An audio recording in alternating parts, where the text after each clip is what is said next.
नाजरीन अस्सलाम वालेकुम। IND टुडे न्यूज़ में आपका खैर मकदम करते हैं। आइए देखते हैं ये तफसीलात।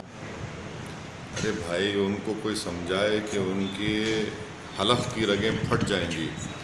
इतना पुकार पुकार पुकार के कह रहे हैं। अमित शाह को समझना चाहिए कि तेलंगाना में आवाम का राज चलता है। यहाँ पर किसी का राज नहीं चलता। यहाँ पर RSS का राज नहीं चलता। यहाँ पर गौरक्षकों का राज नहीं चलता। तेलंगाना में लोगों को गाय के नाम पर नहीं मारा जाता। तेलंगाना में लोगों को, बच्चे और बच्चों को बातचीत करने पर नहीं मारा जाता। तेलंगाना में पीस और अमन है।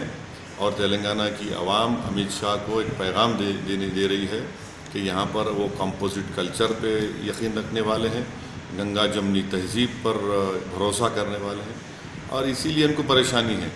वो तेलंगाना में कंपोजिट कल्चर, गंगा जमनी तहज़ीब को बर्दाश्त नहीं करते। अमित शाह खुद नाचते हैं गौरक्षकों के नाम पर। अमित शाह खुद नाचते हैं RSS की बांसुरी पर। अमित शाह खुद डांस करते हैं अपनी आइडियोलॉजी पर। तो अमित शाह अपना ये डांस करना, ये जी किसी के इशारे पर करना छोड़ दें। वो संविधान को माने। तेलंगाना में अल्हम्दुलिल्लाह संविधान के मुताबिक गवर्नमेंट चल रही है, और इंशाअल्लाह ताला यहाँ पर BJP की कोई दाल गलने वाली नहीं है।